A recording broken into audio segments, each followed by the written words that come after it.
Hi, RD Barry here. Welcome to episode 81 in my Let's Play of Final Fantasy XII. Well, today I'm gonna try to do a hunt, and we're on to the rank 4 ones now, and there are no more rank 3 ones. Um, So let's get going with that. We need to get to. I think there's a hunt board in um,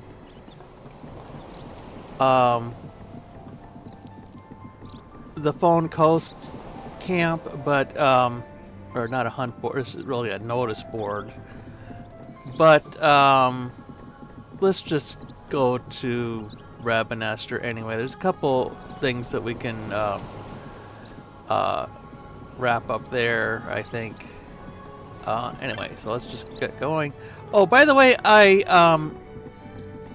was down to 0 teleport crystals teleport stones, by the way, but apparently they are a rare drop for several, I think, enemies in the Phone Coast. So I managed to get my total back up again. So it's currently 7. So I know where to go if I want to farm more teleport stones, I guess. Yeah, grab an Esther.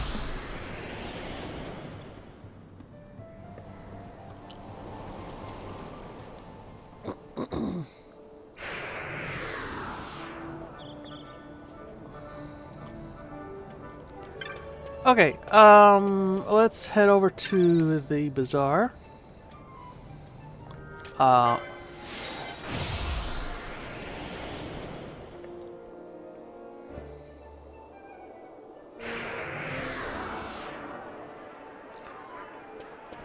First of all, there's a new item in the clan provisioner that we can get. I don't know, I didn't get it before. I think I could have on the previous hunt, but I didn't, so it's still there.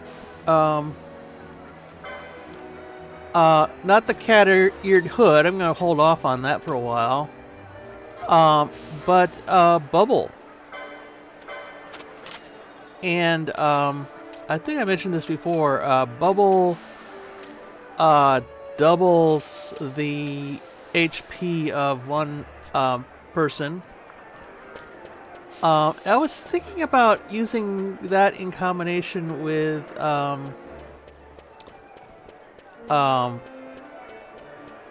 balance. Because if you get somebody down to low health and they have bubble, then they're gonna it's gonna increase that balance attack by the amount of their HP, which seems like it would be worthwhile, but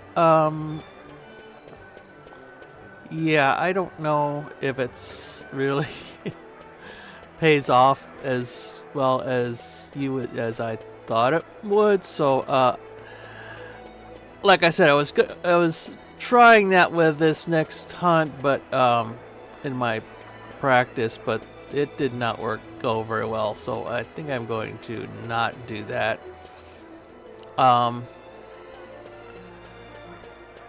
Anyway, let's. I guess it could be useful if you have enemies that deal huge amounts of damage, like more than your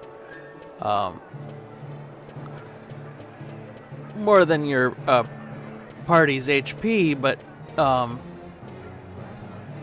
so maybe for somebody like Ash, who has got low HP to start with, it would be worth it. But I don't know. It's pricey in terms of MP, so you probably have to have a pretty good use case for it in order to actually use it. Anyway, I want to stop by the clan here and talk to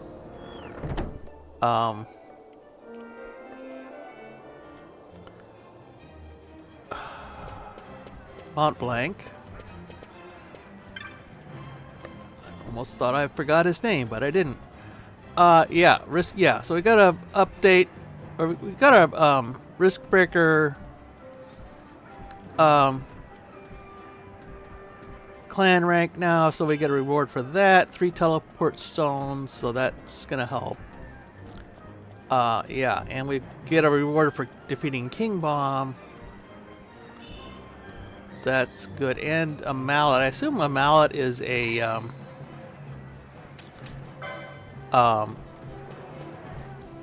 Bosch weapon, but I don't know if it's actually better than what we've got here.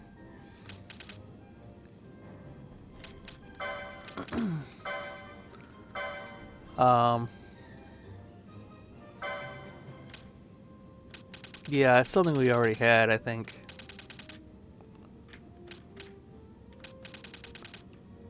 Or, wait, no? Where is it then?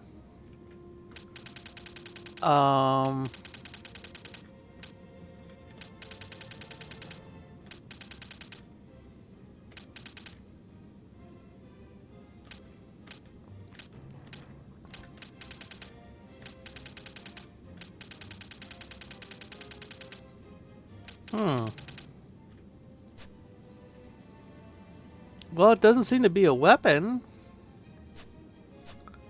I'll go in my inventory and find it somehow, somewhere.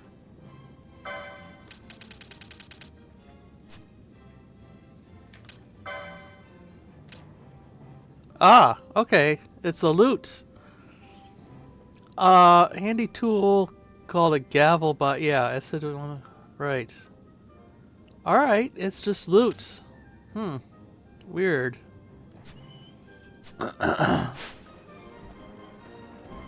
I would have thought it would be a hammer type weapon, but I guess not.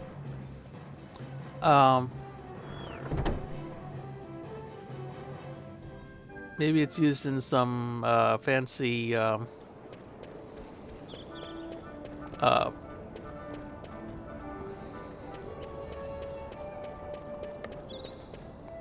maybe it's used in some fancy bizarre recipe or something. If it just sells for gil, it's not really. I mean, they could just give us the gil, you know. All right, Sand Sea. Check the boards. And the next one, next ranked 4 one is Mindflayer. Let's go ahead and do that. This is the client here is in Jahara, so that almost certainly means it's going to be somewhere in the Henne Mines. They seem to be able to deal with their own neighborhood fine, but when it comes to the Henne Mines, they need a lot of help with that. Yeah. Will you go and speak to the petitioner? Yes, I will. Alright. Yeah, and it's in the central area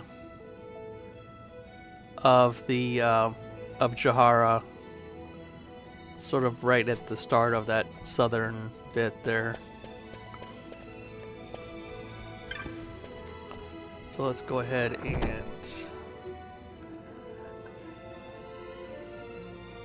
get on up there. Let's see. Let's moogle to the south gate.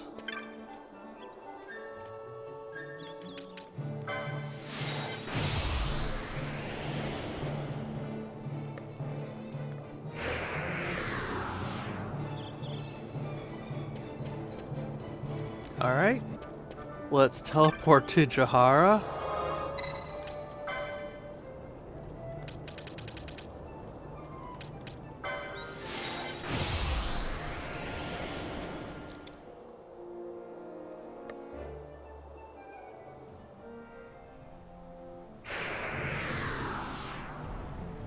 Okay.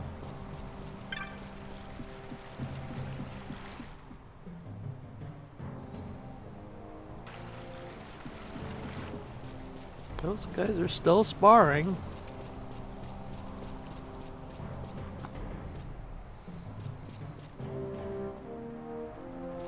can only end in tears, you know. Yeah, here he is. Goromu. You're not here about the mark. Yeah, yes I am. Right. My friend has gone within, he does not return. Right. And apparently they can't deal with the mind flayers in general, and I don't really blame them because this guy was tricky.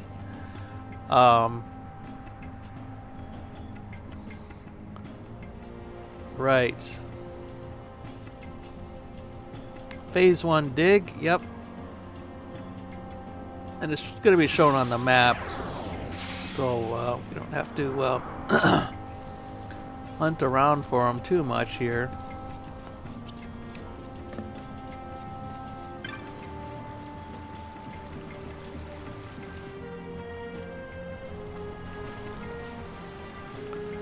Okay, and let me just check my inventory, my items inventory and whatnot here. I'll do that off screen just to make sure. By the way, before I forget, one thing I did wrong in the last boss battle is I had Ash and Penelo with faux any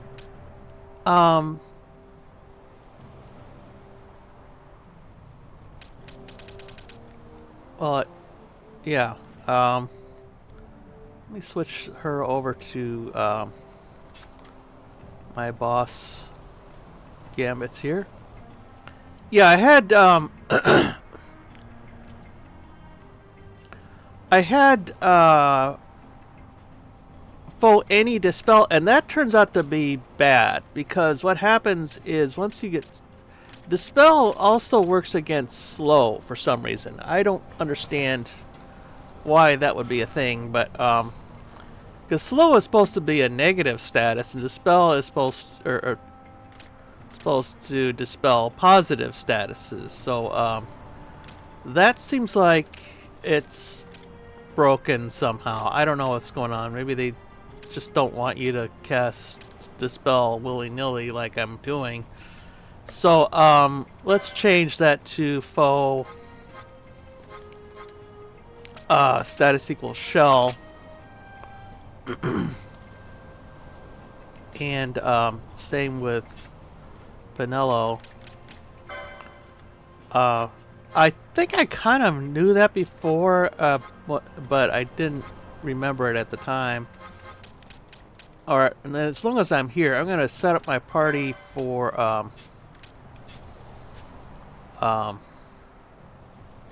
the boss. I'm going to use Balthier.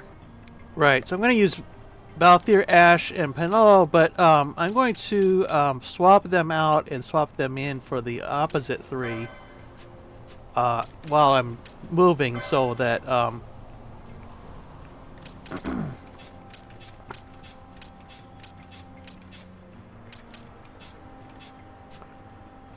going to swap them out while I'm moving so that they're not like casting decoy and all their other status buffs while I'm just running around.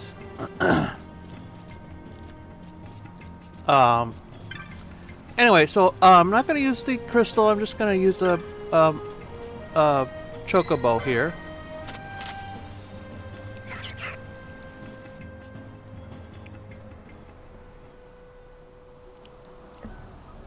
All right.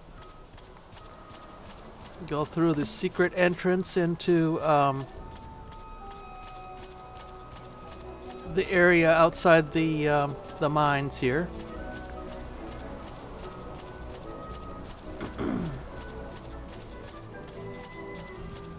Right through that gap next to the other chocobos there.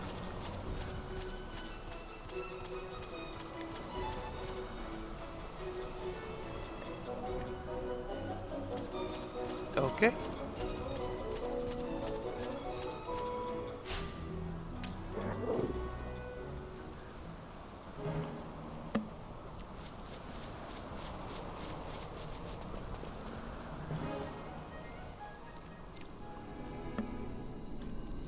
Alright, and I've got a lot of bats to fight my way through, so I'll just do that off screen mostly.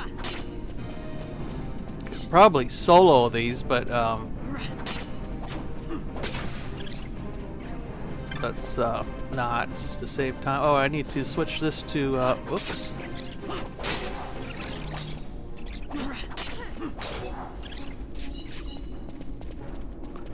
Need to switch this to red. There we go. Okay, so let's look at the map, the hunt map here.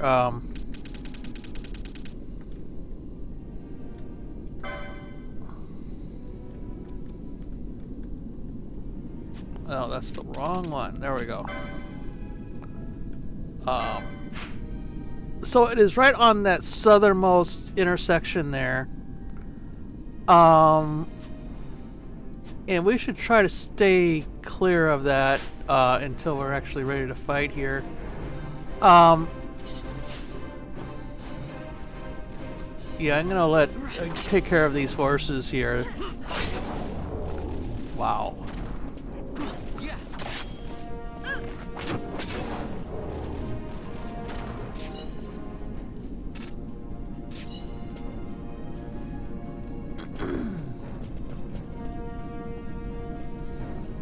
Okay. So it's right, or he, or whatever it is right. Yeah, I can see the dot over there floating around. It's like a little guy, basically. I don't think he looks too human once you get his hood off, but that's where he is. I'm going to stay well clear of him while I set up my gambits and all that kind of thing. So, the most important thing, and I'll tweak this a bit, but the most important thing is to have one person equipped with these, I believe it's the strong, something or other. No, power omelet. That's immune to stop. And you want to have one person immune to stop, because this guy will cast stop on your entire party at once, and if that happens, you'll be forced to swap them all out and swap in your secondary party and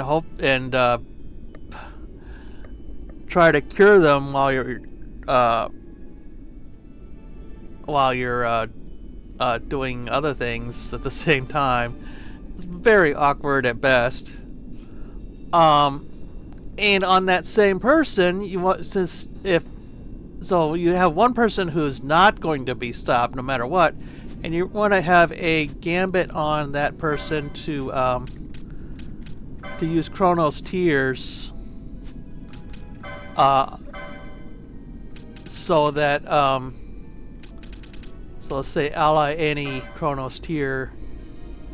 So I wanted to make sure that we had plenty of Chronos Tears on hand here. Other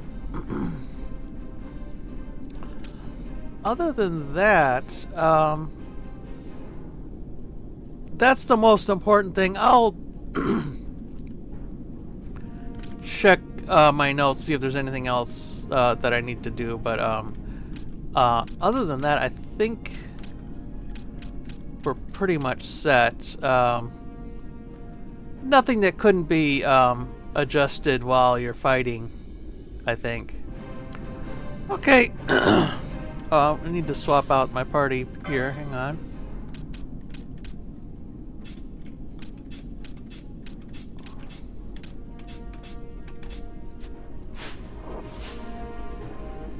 Okay, Ash is going to be busy casting Shell on everybody. This enemy does cast a lot of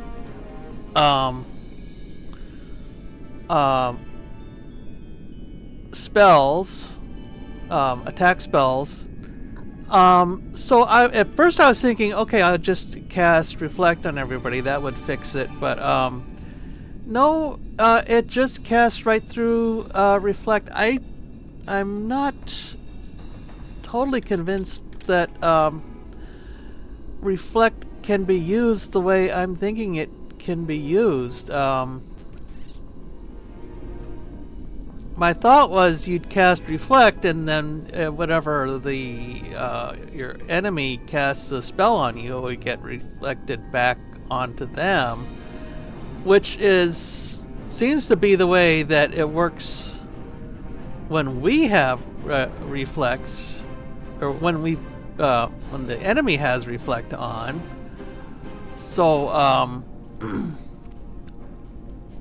seems like little asymmetric there. Reflect always works on the enemy, is always beneficial for the enemy. It's never beneficial for us, though.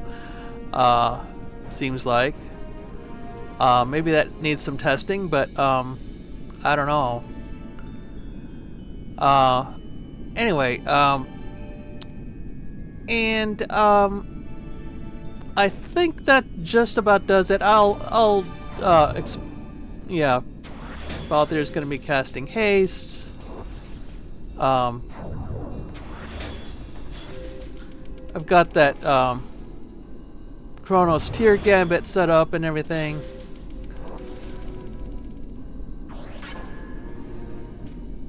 All right, so Penel's working on Protect. Now, I don't think we need to worry about that as much. Yeah. So this Mindflayer casts attack spells. They're mostly of the raw kind, meaning Phyra, Blizzara, etc., Thundara. We're usually pretty. Those are usually pretty weak for us, as long as they don't get into the Ga level spells. If they start doing Ga level, like that one mage in the still trying to Miriam, then it's bad news. You do not have the magical defense yet to deal with that. And I think, let's see. I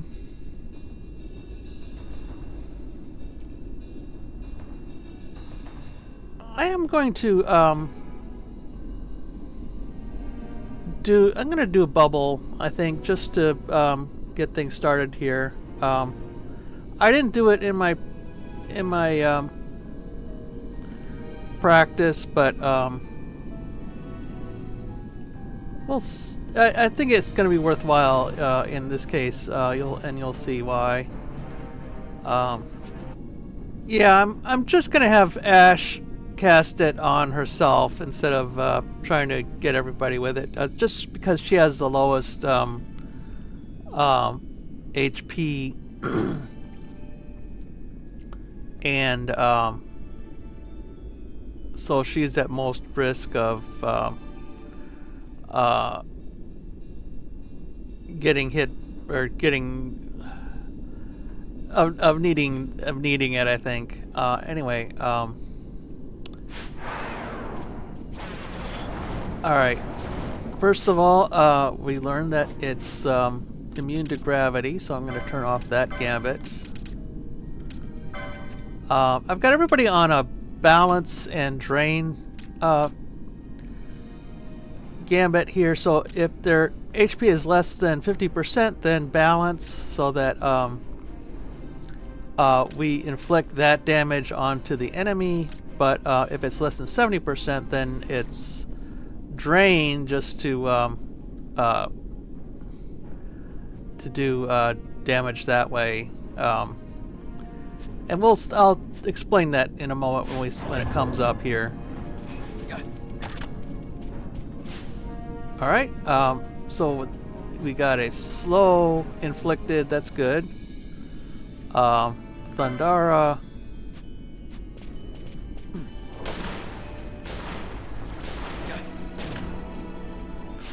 Yeah. Oh, right. Immune to silence, so let's turn off that gambit.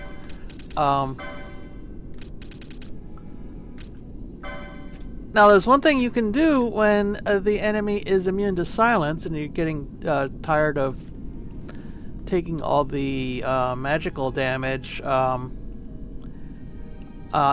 I will do that when we're kind of into the battle a little bit. I want to do it right away.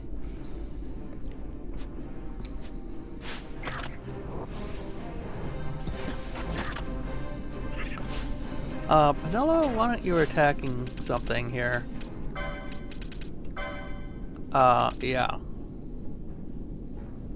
Let's just have you attack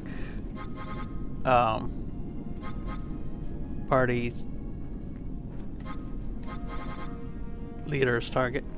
Party leader's target.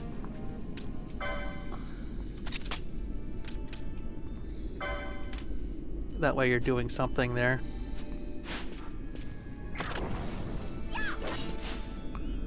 Okay, Time Requiem. That's the one I was talking about. Time Requiem is going to inflict stop on up to all of our party members. It doesn't have a 100% hit rate, but it's near enough where there's a significant chance that you'll get your entire active party stopped at once, which is pretty much implies that you have to swap them all out. Meanwhile, Balthier is immune, so he'll just use Chronos Tier on the other two if it worse comes to worse.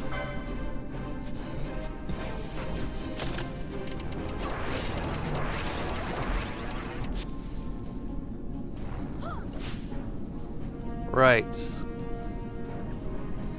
And Mindflayer is using Drain of his own here. Meanwhile, I'll wait till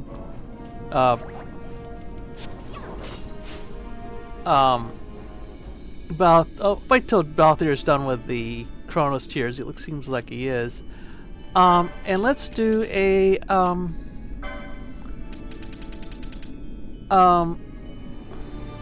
Berserk.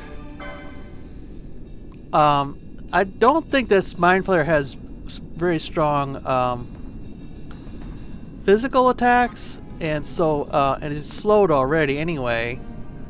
So Berserk is not going to do us as much harm as it could, and if we don't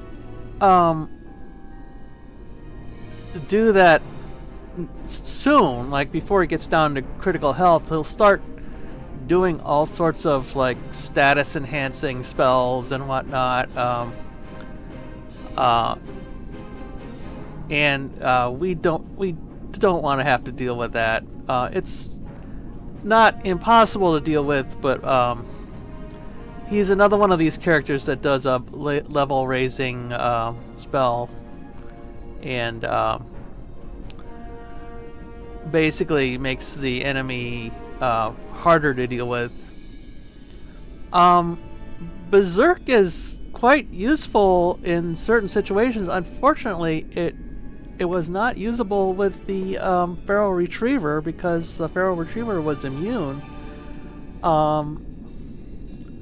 One thing that made that battle much tougher than this one, in my opinion, if I had been able to cast Berserk on the Feral Retriever, I would have done it a whole lot easier, or a lot earlier in the game. But as it was, I just kept putting it off and putting it off. Meanwhile, this is rank 4, a rank higher than the Feral Retriever, and this is much easier, in my opinion. Anyway, let's Berserk this guy.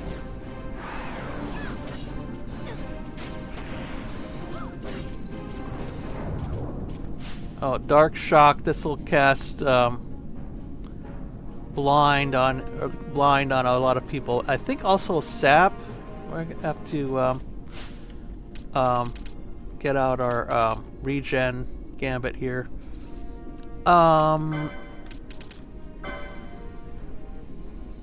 Let's see. Okay, I've already got eye drops. Let's put in status. Ally status equals sap and regen.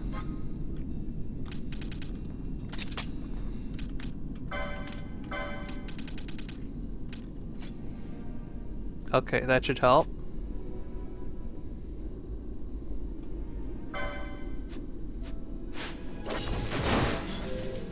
Yeah, I got sapped sapped twice and blind once.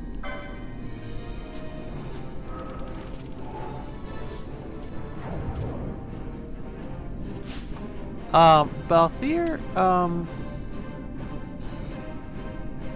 you were going to, why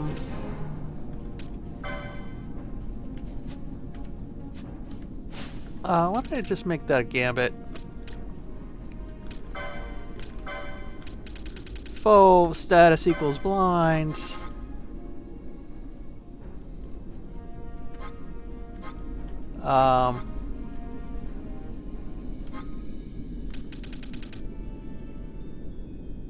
Where is that? There it is. Berserk.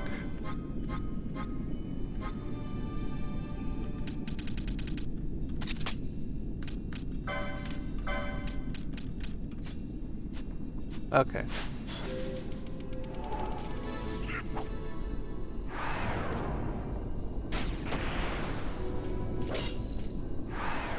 Oh, still didn't work.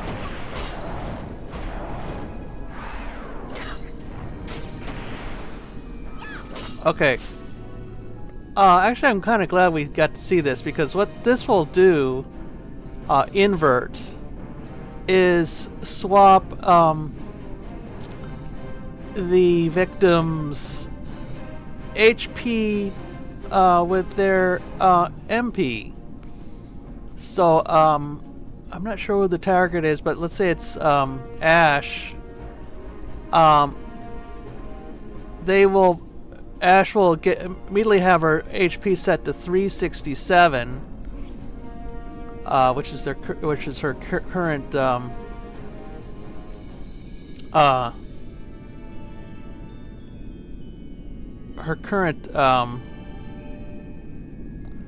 you know what? Right, that's why balance with bubble didn't work before. Okay, I didn't notice that. Wow, alright, see, her maximum HP still reached 1675. I thought it would read 2688, but it's not. Yeah, I thought bubble would increase the effect of balance, but I guess it doesn't have any effect at all, really.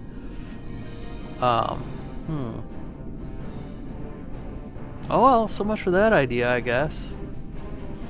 Anyway, I think we've got this pretty well handled here. Let's continue on. See who gets. Yeah, it was Bosch.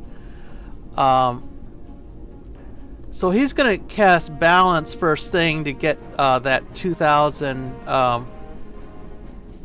points of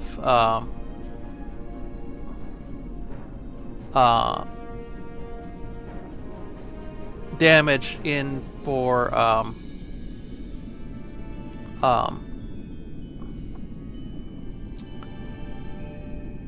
get that 2,000 points of damage in.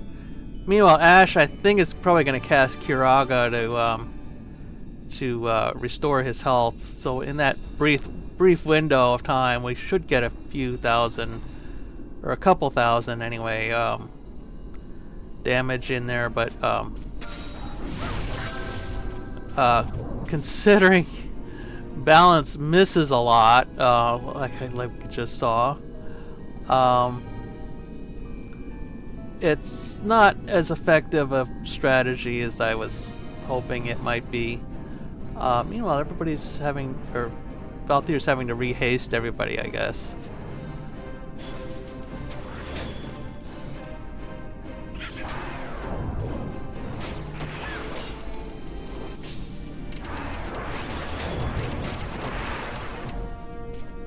Okay, that got that stop thing again.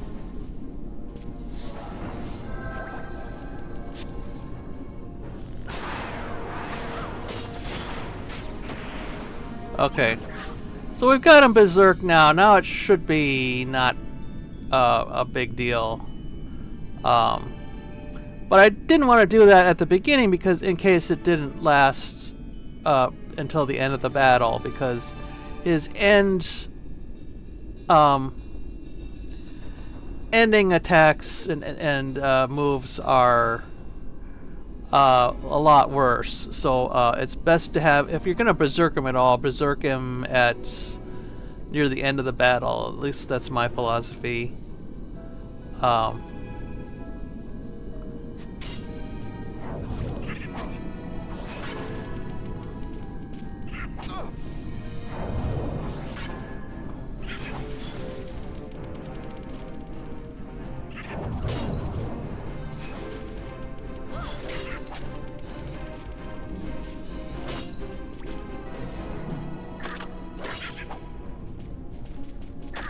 Yeah.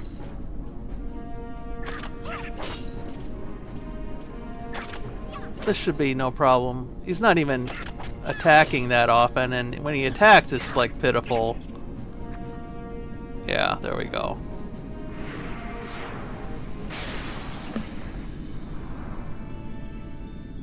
So, yeah, so little tricky in places there with the invert.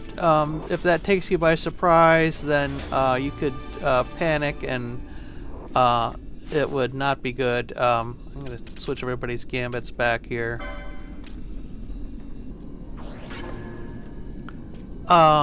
Yeah. So, let's head on out and back to Jahara. Collect our reward. Alright, I'm back in Jahara. Basically just fight my way back out the way I came in and ride the chocobo back again.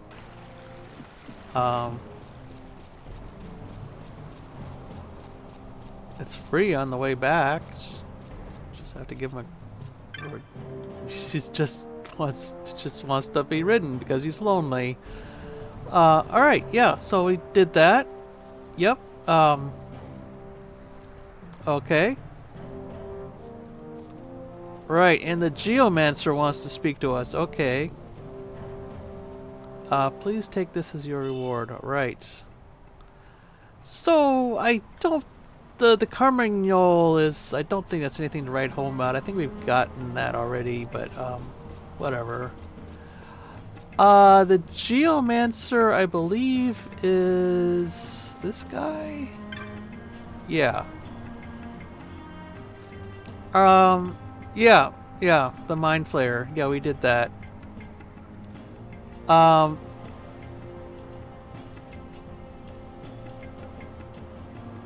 Right. I thought to guide you to the depths of the Henne Mines, but no, it's too soon. Yeah. Right. Basically, you're not ready yet. You can't handle it.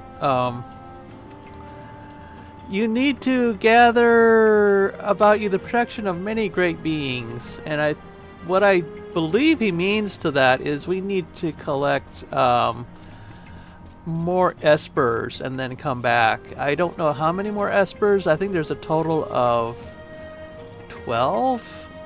I think that's, you can tell that in the inventory somewhere.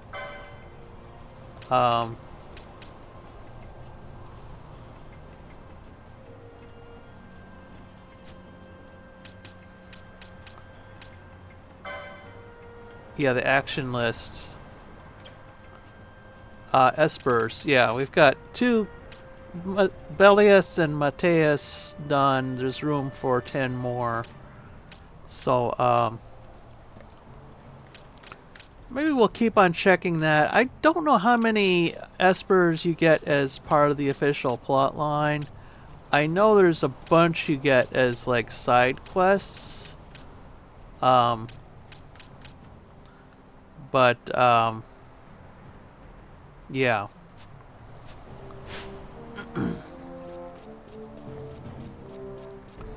Anyway, but something to keep in mind for the future here. Those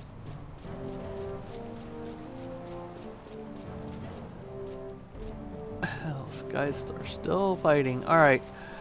Yeah. So that does it for Mindflayer, and I think what I'm going to do is one